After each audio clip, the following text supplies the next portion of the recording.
क्या हुक्म है और नापाकी की हालत में खाने पीने का क्या हुक्म है वगैरह वगैरह, इसके हवाले से ये सवाल है। तो मैं बिना किसी तमहीदी कलिमात के आपके सामने इसकी बहुत आसानी से वजाहत कर देना चाहता हूँ। जैसे कि मैं कई बार इस बात को जिक्र भी कर चुका हूँ, मैं आज फिर रसूल पाक सल्लल्लाहु अलैहि वसल्लम की हदीस के सहारे से आपके जहन में ये बात बासानी उतारने की कोशिश करूंगा। अल्लाह के रसूल सल्लल्लाहु तआला अलैहि वसल्लम इरशाद फरमाते हैं, अत्तहुरू निस्फुल ईमान, पाकी आधा ईमान है। पाकी क्या है? पाकी आधा ईमान है, आधा ईमान पाकी। बात साफ है, जिसके पास तहारत है, जिसके पास पाकी है, तो उसने अभी तक आधे ईमान को महफूज रखा है। और आधे पर अब आप गौर कर लीजिएगा कि उसकी क्या कैफियत होगी। इसलिए आका इरशाद फरमाते हैं कि जिस वक्त में भी तुम्हें गुस्ल की हाजत हो, उसमें फौरन गुस्ल से फरागत हासिल करने की कोशिश करो। कहते गुस्ल जितना जल्दी हो सके इतना जल्दी कीजिएगा, नापाकी जितना जल्दी हो सके इतना जल्दी अपने आप से दूर कीजिएगा।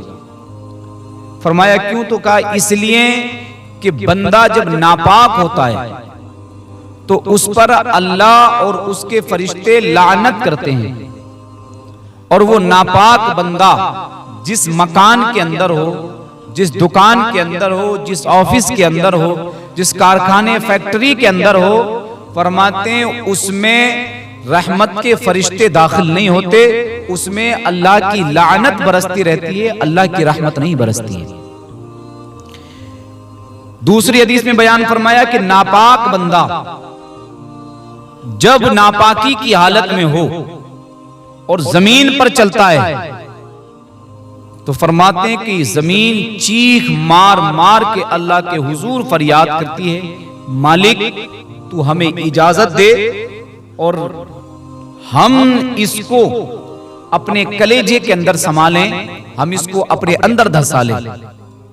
आप सोचें, यहां तक तारीख निगार फरमाते हैं कि जमीन ये बात इसलिए अर्ज करती है कि जब वो नापाक बंदा जमीन पर हालत नापाकी में चलता है तो कहते ऐसा लगता है जैसे कायनात का बोझ उस जमीन की छाती पर रख दिया गया है, उस जमीन के सीने पर रख दिया गया है।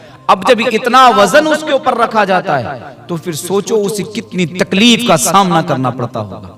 लेकिन मेहरबान रब की मेहरबानी देखो, करीम रब की करीमी देखो, जब वो अल्लाह के हुजूर फरियाद करे तो अल्लाह फरमाता है कि तुम इसके साथ सिला रहमी करो, अनकरीब इसको हिदायत दी जाएगी।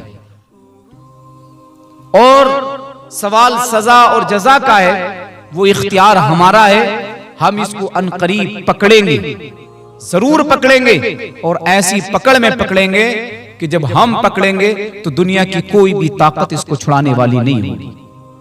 नाज़रीन, मिसाल के तौर पर आपको थानेदार ले जाए या कोई और पकड़ के ले जाए, चोर छिपोर ले जाएं, कोई बदमाश उठा करके ले जाए, कोई ना कोई सोर्स वाला बंदा, बाप जाकर के, भाई जाकर के, रिश्तेदार जाकर के, अईज़ अक़रबा जाकर के, कोई नेता मंत्री संतरी हेता रेता, कोई ना कोई जाकर के आपको छुड़ा लाएगा। आप छूट करके आ जाएंगे, पैसे लग जाएंगे, थोड़े दिन कैद में रह लेंगे, तकलीफें सह लेंगे, लेकिन छूट करके आ जाएंगे। लेकिन याद रखिएगा, जिस दिन तुम्हें मेरे अल्लाह ने पकड़ा, जिस दिन मेरे रब की गिरफ्त में आ गए, जिस दिन मेरे अल्लाह की पकड़ में आ गए, फिर तुम्हें कायनात की कोई शय छुड़ाने वाली नहीं। और जब वो पकड़ता है ना तो इतना आसान नहीं।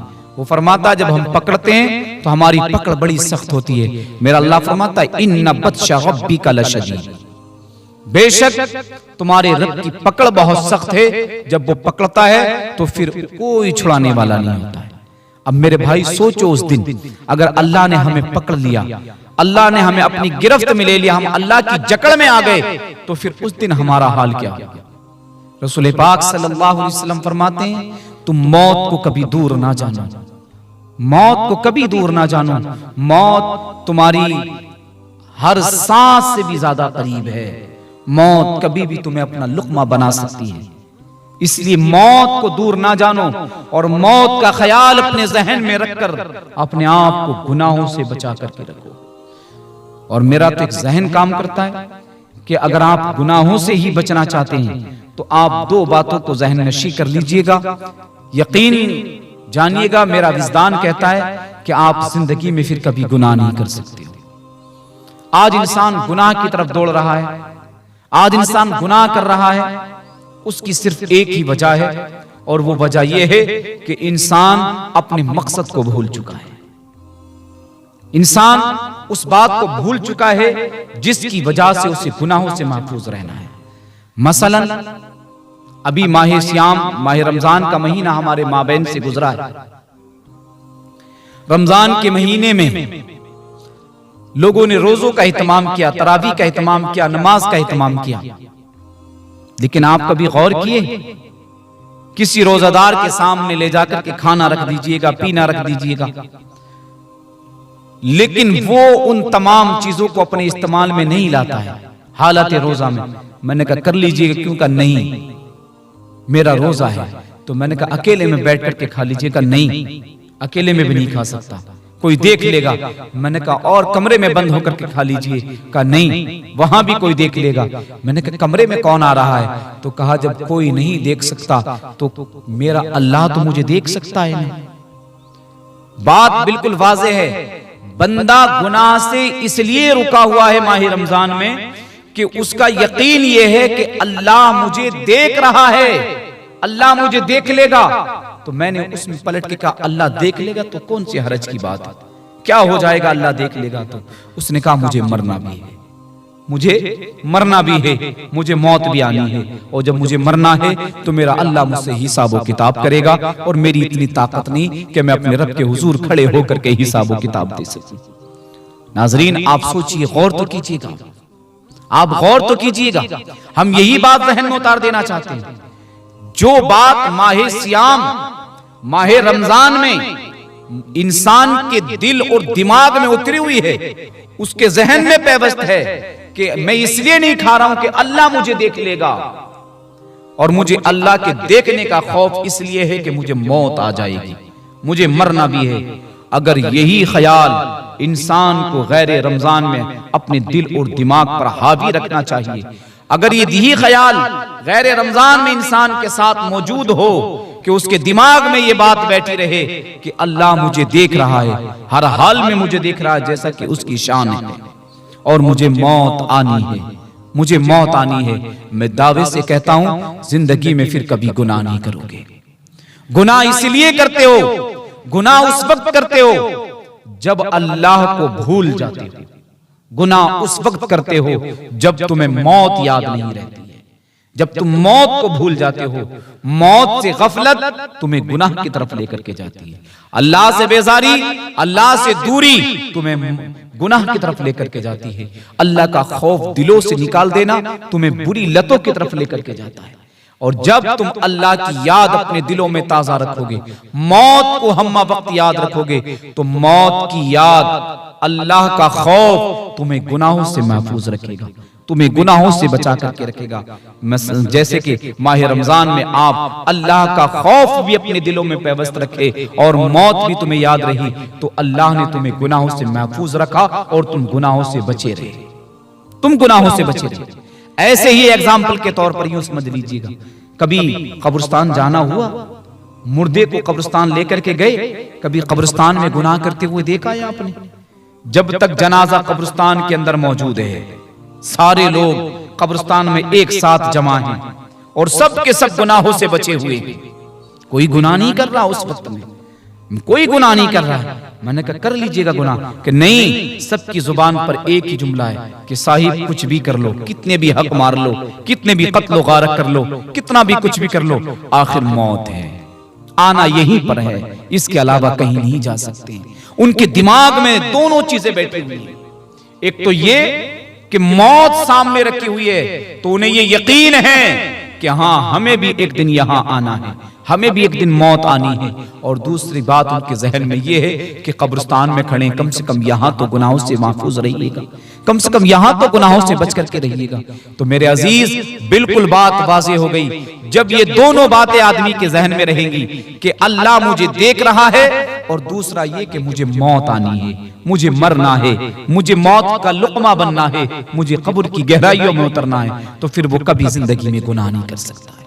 लेकिन हाय गाफिल इंसान, जैसे ही कब्रिस्तान से निकले ये फिर उसी गुनाहों की लिथड़ी हुई दलदल में जाकर के फंस गए, उसी गुनाहों की लिथड़ी हुई जिंदगी और दुनिया में जाकर के घुस गए। फिर इन्होंने वही गले काटना, वही लोगों के हक मारना, वही लोगों के साथ जुल्म करना, वही लोगों के साथ ज्यादती करना, वही लोगों के हुकूक को पामाल कर लेना, तरह तरह के गुनाह वगैरह वगैरह कर लेना, फिर उसी दुनिया में जाकर के धंस गए। क्यों?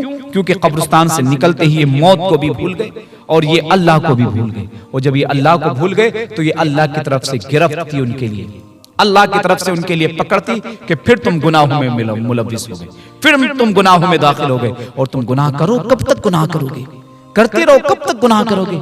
हर गुनाहगार गुनाह करने के बाद में अपने आप को कामयाब समझता है, वो गुनाह करता रहता है, उसे अच्छे पैसे भी हासिल होते रहते हैं, उसे अच्छी जिंदगी भी हासिल होती रहती है। नाज़रीन गौर करें, गौर, वो गुनाह करने में कामयाबी समझता है, गुनाह करने में फख्र महसूस करता है, अपने आप को कामयाब समझता नहीं, वो कामयाब नहीं है। मेरे आका फरमाते अल्लाह जालिमों की रस्सी को ढीला छोड़ देता है, अल्लाह जालिमों की रस्सी को ढीला छोड़ देता है और वो उस ढील को अपनी कामयाबी समझते हैं। मत भूलो इस बात को कि जो रब तुम्हें ढील दे रहा है वो रब तुम्हें पकड़ेगा भी और जकड़ेगा भी और जरूर पकड़ेगा। मेरा अल्लाह फरमाता जब हम पकड़ेंगे तो ऐसा पकड़ेंगे, इन्ना बत्शा रब्बिका लशदीद, बेशक तुम्हारे रब की पकड़ बड़ी सख्त है, बड़ी शदीद पकड़ है। जब वो पकड़ेगा तो तुम्हें कोई छुड़ाने वाला नहीं होगा, कोई नहीं छुड़ा सकता है। मेरे अजीज, गुनाहों से बचो, गुनाहों से, गुनाहों से बचो, अपने आप को गुनाहों से बचा करके रखो, अपने आप को गुनाहों से बचा करके रखो।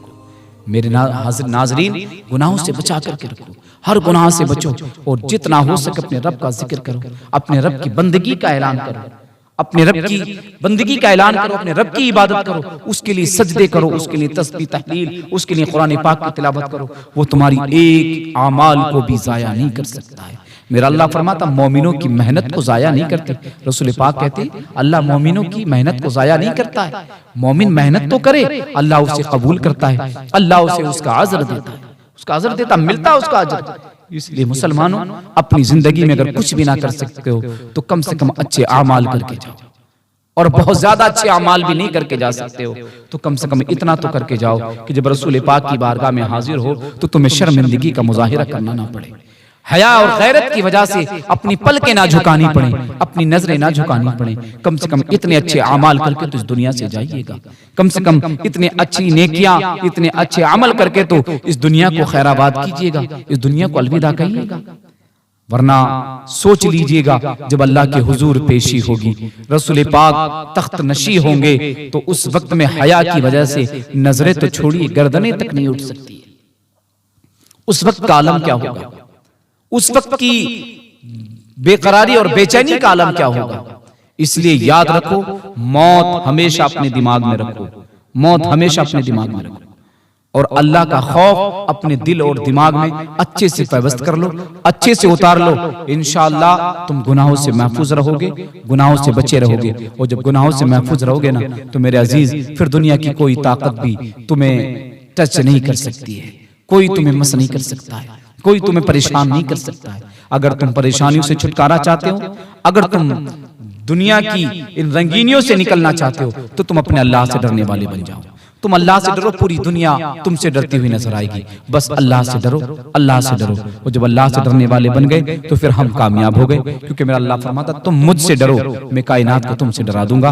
अल्लाह कहता तुम मुझे रब कहो, तुम मुझे आका मानो, तुम मेरी बंदगी करो, मैं पूरी कायनात को तुम्हारे लिए बनाया हूँ, मैंने पूरी कायनात का वजूद तुम्हारे लिए किया है, बस सिर्फ तुम्हें मैंने अपने लिए बनाया है। तुम मेरी इबादत करो, तुम मेरे लिए सजदे करो, तुम मेरे लिए तस्बीह और तहलील करो, तुम मेरे लिए इबादतें करोगे, तुम मेरे लिए सजदे करोगे तो मैं तुम्हें इसका अजर अनकरीब इतना अता करूंगा कि तुम्हारा वहम व गुमान भी नहीं पहुंच सकता है। मेरे भाई, अपने आप को गुनाहों से बचाइएगा, अपने घर वालों को गुनाहों से बचाइएगा। यही है आरजू कि तालीमी कुरान आम हो जाए, हर एक परचम से ऊंचा परचम इस्लाम हो जाए। इस्लाम जिंदाबाद, मसला के आला हजरत पाइंदाबाद।